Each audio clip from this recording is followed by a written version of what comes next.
to Thanet Writers Meets. I'm Stefan Gambrell, and today I'm going to be talking to author and positive psychology expert Vanessa King. Hi, Vanessa. Hi, Stefan. Nice to meet you. Nice to meet you too. Among many of your other projects, you're on the board of Action for Happiness. Yeah. Can you just tell us a little bit more about that? Yeah, Action for Happiness is a social movement which is aimed at, quite simply, about creating a kinder, more caring world. Why? Because we know that mental ill health is rising, and we also know that people aren't necessarily getting the most out of themselves and the most out of their lives.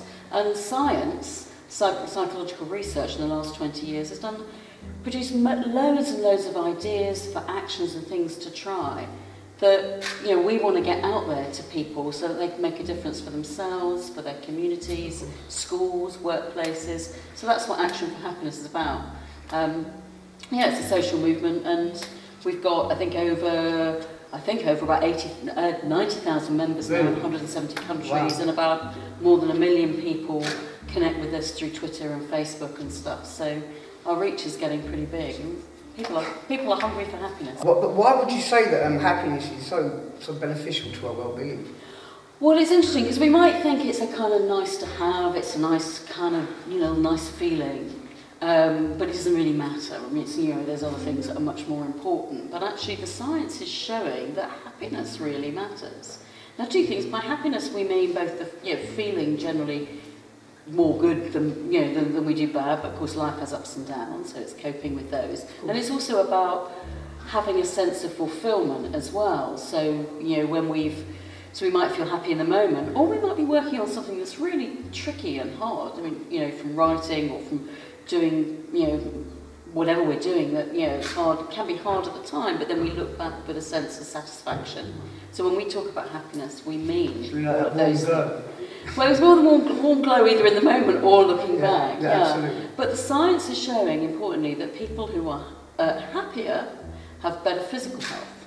So they might be less likely to catch a cold, less likely to have heart disease, more likely to take care of themselves physically, and as a consequence, likely to live longer. And this is all being shown by scientific evidence. It's no guarantee, but it's more likely. We know that happier people contribute more in their communities. They help others more. And we know that happier people tend to do better at work. They enjoy their work more and tend to do better at work. So it's kind of interesting because happiness is not just an output. I'll be happy when, I'll be happy if. It seems that happiness is also an input to all sorts of good outcomes in life. So in short, happiness actually really matters as individuals and as a society. Wow. Your book, the 10 Keys? To happier it's about happier living. What are the 10 Keys and how do they work? Oh, the 10 Keys. So I developed this framework for Action for Happiness, and it's lots of things go into how happy we feel as a whole mixture. And some of those we can't influence. Of course, our early upbringing and genetic inheritance, our life circumstances play a role in how happy we feel, a significant role.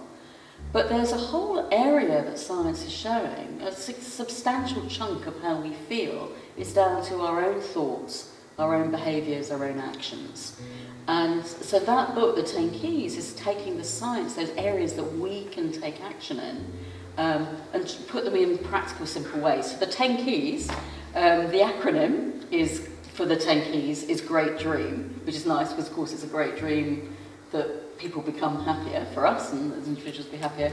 So the first 5 are the great, tend to be things that we do in the outside world, so external activities, if you like, that influence how we feel on the inside. So that's giving, doing kind things for other people. It's about relating our relationships, nurturing our relationships and connections with others. It's about exercising and taking care of our physical body, because that actually affects how we psychologically feel. It's about awareness of living life mindfully, and it's about trying out, keep learning, being creative, those things. So that's the first 5, so that's the great.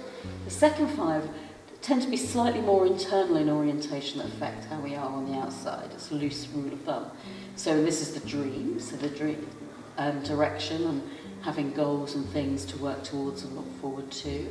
About resilience, very important. Life has ups and downs, so how to, what can help us deal with those ups and downs. Even from emotion, get my spelling right. E is about emotions and looking for what's good, because as human beings we actually have a tendency to focus on what's wrong and overlook what's going right. So it's not saying ignore what's wrong, but also it's about squeezing more about what's going right. So that's about kind of our emotions and emotional balance. And then A is about acceptance, which is self-acceptance. But what do we focus on about ourselves, and how do we treat ourselves?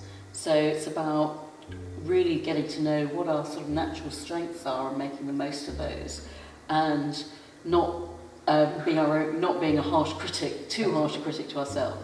And M, finally, the last key in Dream, is about meaning. It's about contributing and feeling part of something bigger and beyond ourselves. So happiness is actually quite a social activity that connects. Unless we're connecting with others and contributing to the world, it's actually hard to really be sort of happy and fulfilled. So that M part about connecting into something bigger is important. So that's a great dream. 10 keys to happy living. And I tend to say, and this is important, is that the 10 keys are a menu. It's not a prescription. Different people prefer different things and need different things at different times. So it serves as a checklist and a menu we can select from, to just make sure that, we're getting the most out of ourselves in our life. You've earned your master's degree in psychology. Is it that steered you towards exploring the significance of feeling truly happy? I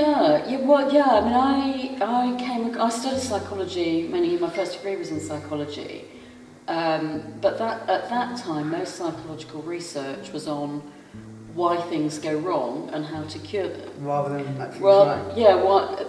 So we all know this, from a physical health point of view, that we might not be ill physically, but we might not be at our peak physical fitness. So it's just the same with psychology. So what enables us to be, at our peak, or at least to flourish really, psychologically. And that's when I discovered this. It was like this new branch of psychological research was just like a light bulb moment. So I have to go and find out more. And of course, as part of that, you learn a lot about happiness and flourishing and things like that. And it's just, since I came back, I studied at the University of Pennsylvania in the States, which is the epicenter for this stuff. It's where this research really kind of was catalysed.